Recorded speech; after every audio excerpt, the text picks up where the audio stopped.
¿Dónde buscas a Dios? En Juan 4:24 se nos dice que Dios es espíritu y que quienes le rinden culto deben hacerlo en espíritu y en verdad. La verdad es que no me gusta mucho cuando alguien ora diciendo que hemos venido, o estamos, o nos hemos reunido en la casa del Señor. Y principalmente no me gusta por dos cosas. Primera, porque no es verdad. El edificio donde nos reunimos no es la casa de Dios. Si ya Salomón dijo que él no habita en templos hechos por manos humanas. Nosotros, todos los que le hemos aceptado como Señor y Salvador, somos el templo del Espíritu Santo. Él vive en nosotros. Y segunda, porque crea una espiritualidad falsa, que no es bíblica, que es ajena a lo que Jesús y los discípulos nos quisieron enseñar. Piensa en ello. Si el domingo es el día del Señor y vamos a su casa para adorarlo, pues significa de forma consciente o inconsciente que el resto de la semana Él se queda en su casa y a nosotros nos toca vivir la vida real desconectados de Él. Él se queda en su templo, pero no viene con nosotros. No viene con nosotros entonces a la fábrica, a la oficina, a la escuela, a la universidad, a casa, al taller, a la tienda, al hospital, a donde sea. Dios está al margen de la vida cotidiana, donde nosotros, pues, desarrollamos nuestra vida real. Porque no nos olvidemos, el local de la iglesia es una burbuja. Ahí estamos aislados de problemas, de amenazas, pero esa no es la vida real.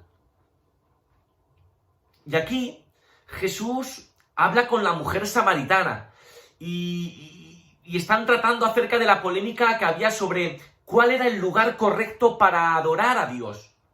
Y él zanja la cuestión diciendo que Dios es espíritu y que no está limitado a un lugar, a un monte, a un templo, a una actividad o a un día a la semana. Él está con nosotros 24 horas al día, 7 días a la semana, 366 días este año. Está presente en todo lo que hacemos. Cuando alguien se pregunta, ¿dónde está Dios? Cuando este virus nos está atacando. Fácil, Dios está con nosotros. El apóstol Pablo dijo que todo lo que hagamos debíamos hacerlo poniendo el corazón como si fuera hecho para Dios y no para los hombres. Adorar al Señor en espíritu es hacerlo en tu vida cotidiana. Es hacer de cada cosa, de tu existencia, un acto de adoración y alabanza al Padre. Yo ya lo he comentado muchas veces, ¿no? Esa percepción que tenía cuando era niño e íbamos a la iglesia. Vamos a adorar al Señor. Y en la escuela dominical nos preguntaban, ¿qué es adorar al Señor? Y yo, sí, esos 30 minutos que cantamos cada domingo. No, la adoración es un estilo de vida. Implica cada cosa. Cuando yo trato a mi mujer como es debido, estoy adorando a Dios. Cuando yo me comporto con mis hijos como es debido, yo estoy adorando a Dios. Cuando te guardo el respeto debido, aunque muchas veces no compartamos las mismas opiniones, yo estoy adorando a Dios. Cuando soy un fiel trabajador, estoy adorando a Dios. Cuando pago esos impuestos que tanto me molestan, yo estoy adorando a Dios. Es poner el corazón en tu trabajo, tus estudios, en tu cuidado del hogar, en tu trato con los demás. Porque lo que hace de algo un acto de adoración no es el lugar donde se realiza, sino la actitud del corazón que hace las cosas. Esto por un lado. Porque otra cosa es ese sentimiento de indignidad que arrastramos. Porque nos conocemos. Sabemos lo que hay en nuestro interior. Sabemos que aún hay muchas parcelas que Dios no ocupa porque no le damos lugar. Cuando era pequeñito, cantábamos en la iglesia una canción que decía así como: digno de gloria y alabanza y digno de honor es Él. Digno de gloria y alabanza y digno de honor es Él. Me ha redimido, sí, con su sangre, sí, mi espíritu liberó.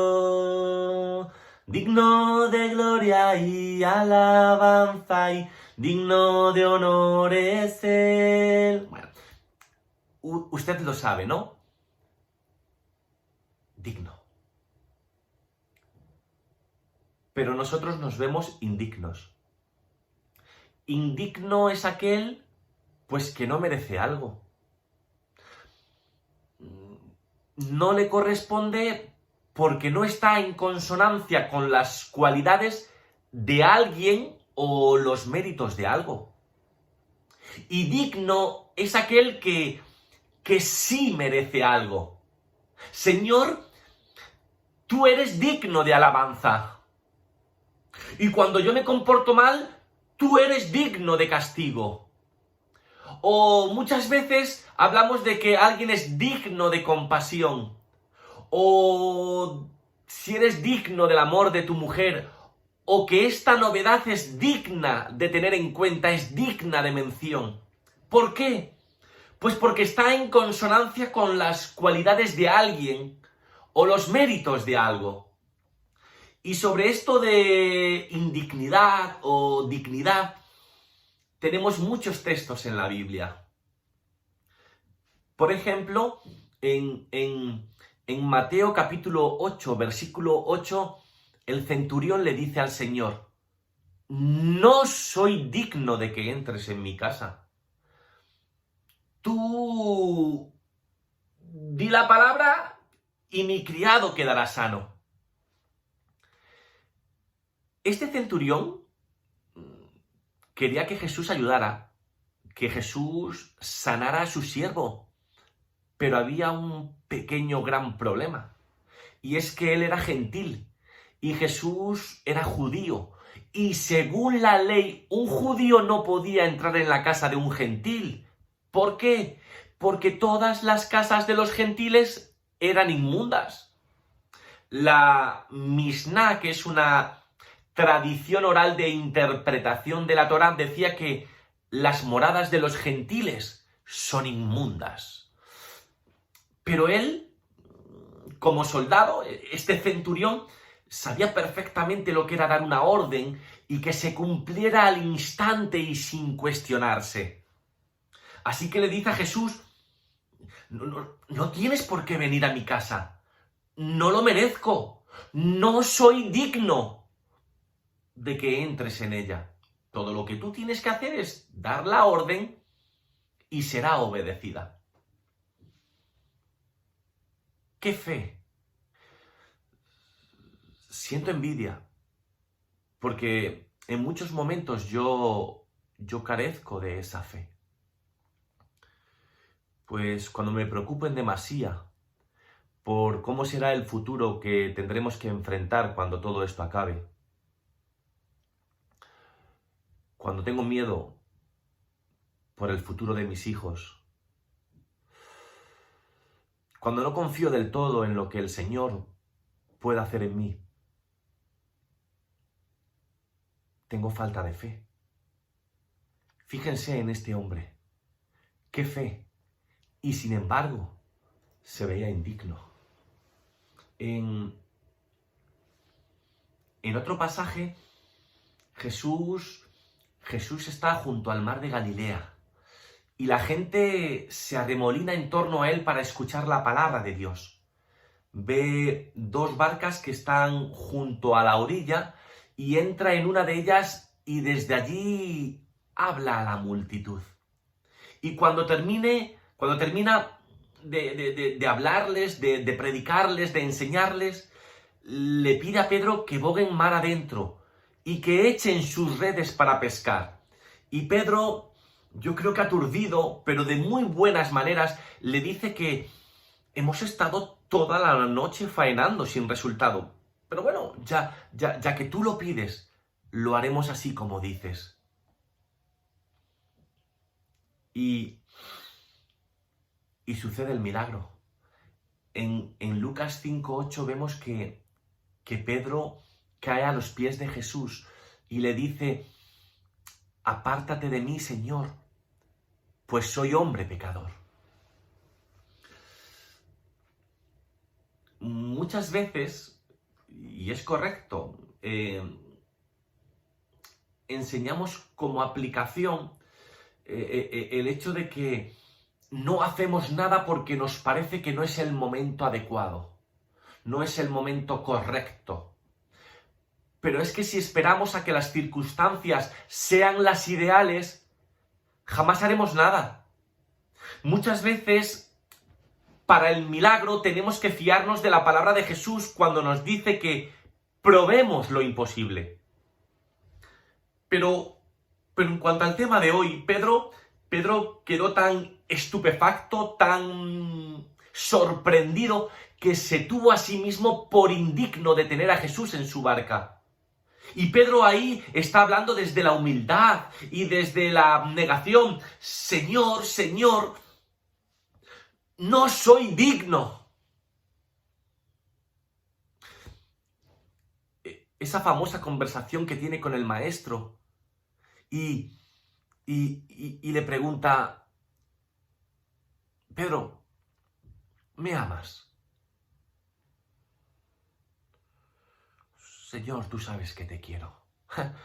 Claro, ¿cómo te voy a mirar a los ojos y decirte que te amo si te he negado 3 veces?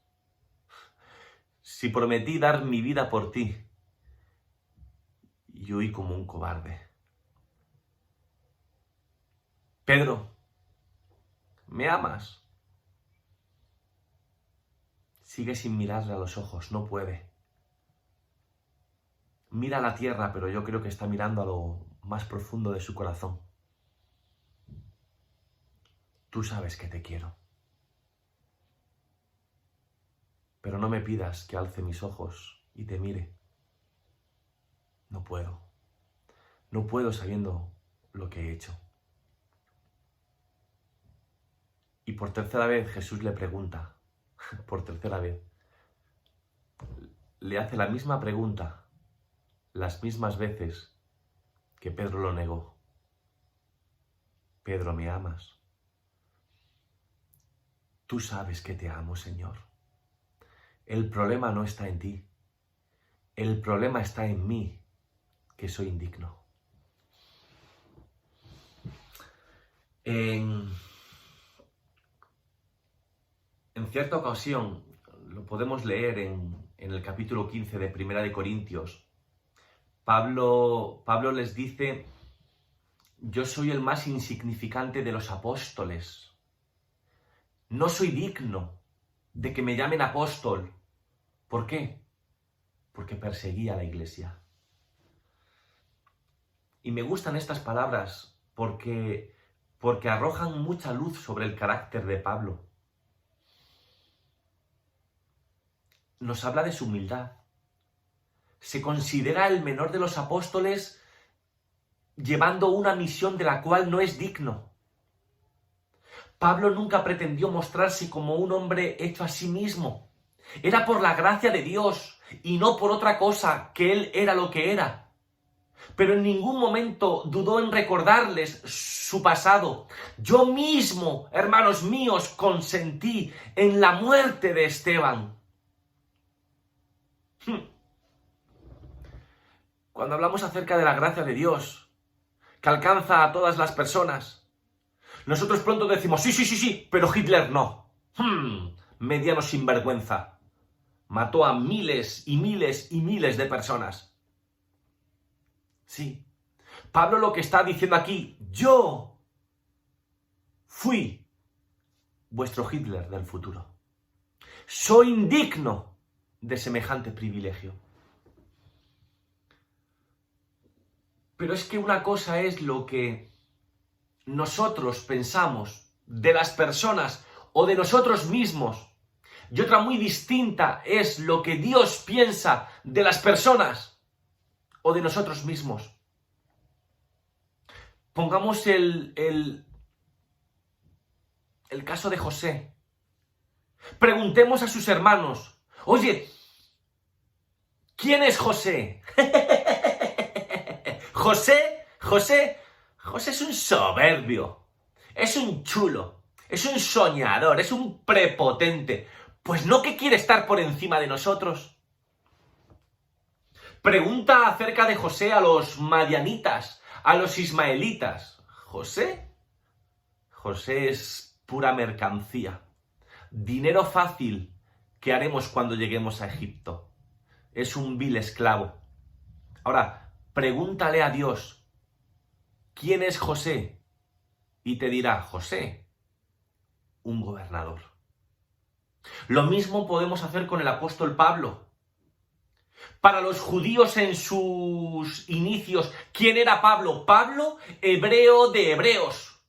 Fue educado a los pies de Gamaliel, un eminente fariseo. Muy bien. Y para los cristianos en sus inicios, ¿quién era Pablo? Pablo, un perseguidor, un asesino. Pero si ya era convertido y solamente Bernabé daba la cara por él, los demás le hacían de lado. Ahora pregúntale a Dios, Padre, ¿quién es Pablo? Pablo, el apóstol de los gentiles. Pero una de las historias que más me gusta y que mejor ilustra esto de la dignidad y de la indignidad es la del hijo pródigo. Fíjense que el padre mandó a sus criados traer las mejores ropas para vestirlo, que le pusieran un anillo en el dedo, calzado en sus pies desnudos, que sacaran el ternero cebado e hicieran una fiesta con un banquete impresionante, porque su hijo estaba muerto y había vuelto a la vida, se había perdido y lo habían encontrado.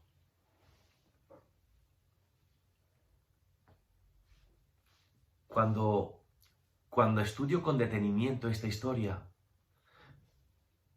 percibo fácilmente que el hijo pródigo tenía un claro sentido de la justicia.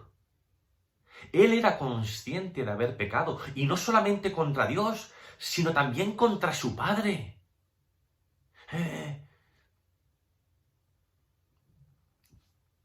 Pero también se daba cuenta que era justo que en caso de ser admitido de nuevo en casa, no lo fuera ya en su condición de hijo. Ya no era digno de ello. Había deshonrado gravemente a su familia y especialmente a su padre.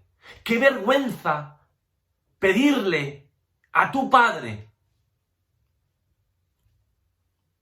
lo que te corresponde cuando todavía no se ha muerto! Él se conformaba con tener el estatus de un simple jornalero, alguien que trabajaba por un sueldo, pero que no pertenecía a la familia. Entendía que eso era lo justo, era indigno de un trato mejor. Pero el padre, que sabemos que en la parábola representa a Dios, no opinaba lo mismo, tiene una perspectiva diferente. Y pide a sus siervos que lo vistieran, pero no con cualquier trapo que hubiera en la casa, sino con las mejores ropas. Ordenó que se pusiera calzado en sus pies. No sé si tú sabes que en la antigüedad de Israel solo los esclavos iban descalzos. Mandó que se le pusiera un anillo en el dedo. El anillo era el símbolo de pertenencia a la familia. Mostraba que eras aceptado como hijo, no como un simple jornalero. Y por último, el padre ordena hacer una gran fiesta porque el hijo había vuelto a casa. No hay ninguna mención a su pasado, a su historia, a su indignidad. Creo que los seres humanos estamos preparados para recibir la justicia. Podemos aceptarla. Si moralmente estamos sanos, podemos entender que merecemos o que no merecemos de parte de Dios o de la sociedad un trato determinado. Podemos argumentar, podemos esgrimir nuestros méritos, podemos compararnos con otros que son peores que nosotros para sentirnos más dignos. Si eso también lo vemos en la Biblia. Sin embargo, creo que los seres humanos no estamos preparados para recibir la gracia.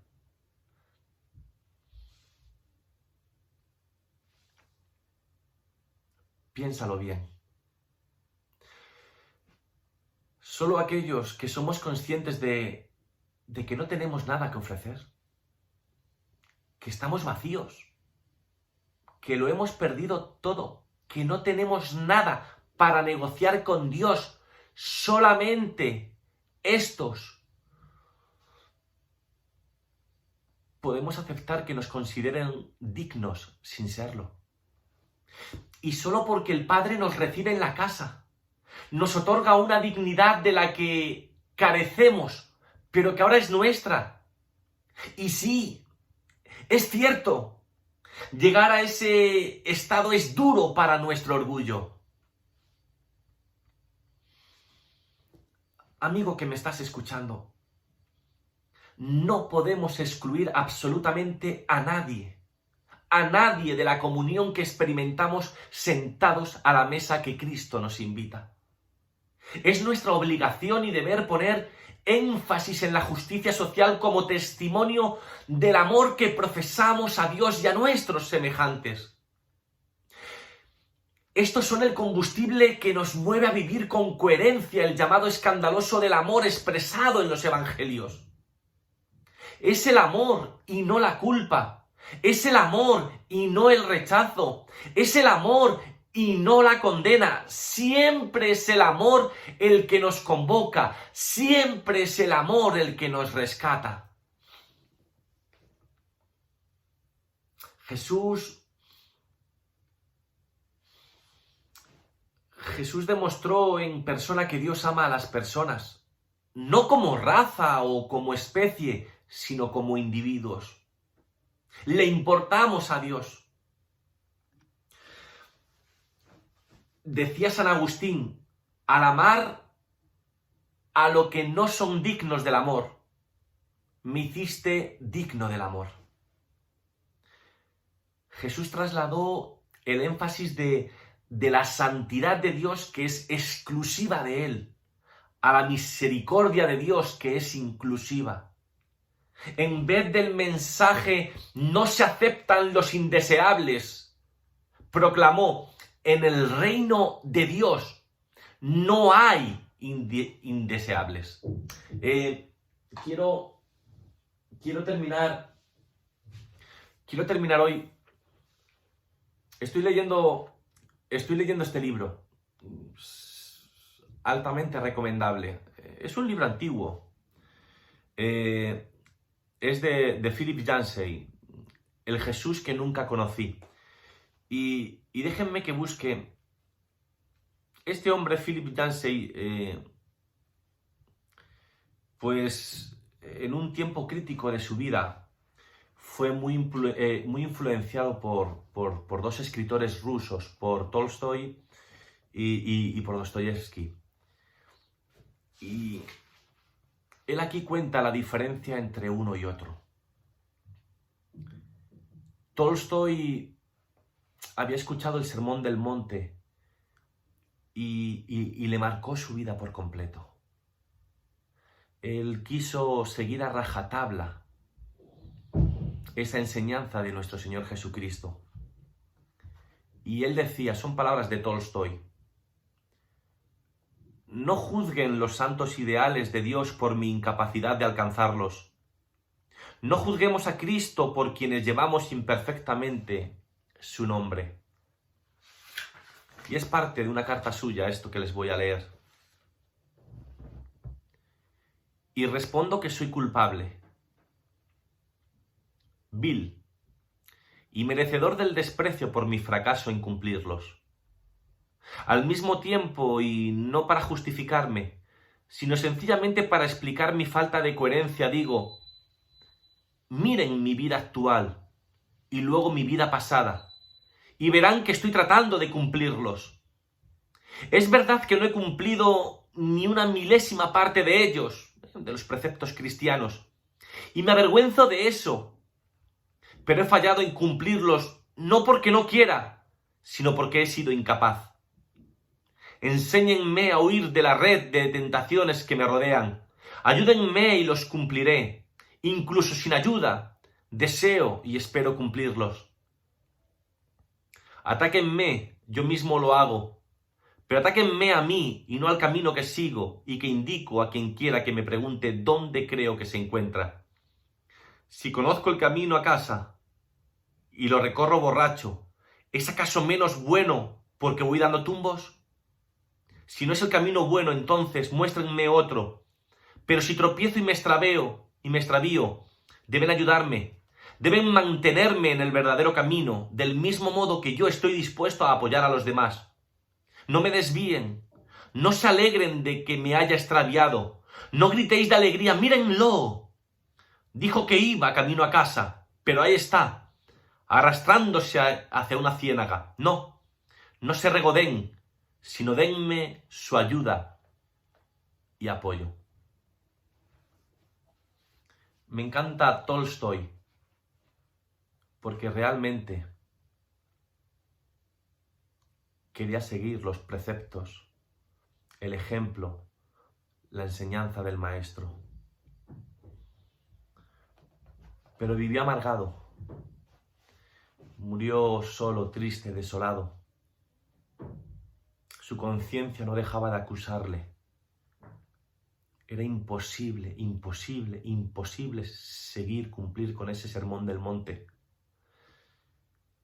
Y por eso, Philip Yancey, el autor de este libro, dice: Tolstoy supo ver con cristalina claridad sus propias insuficiencias a la luz del ideal de Dios, pero no supo dar el paso siguiente de confiar en la gracia de Dios para superar dichas insuficiencias.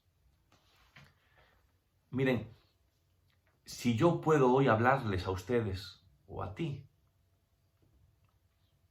no son por mis méritos, mi formación académica, mi currículum intachable. No. Si yo puedo hablarles a ustedes, es por la misericordia y por la gracia de Dios. Yo sé que soy indigno pero quiero olvidarme de eso. Quiero vivir sabiendo que a ojos de Dios, en Cristo Jesús, soy digno de ser aceptado como su hijo. Soy digno de su gracia inmerecida. Que Dios les bendiga y que Dios les siga bendiciendo.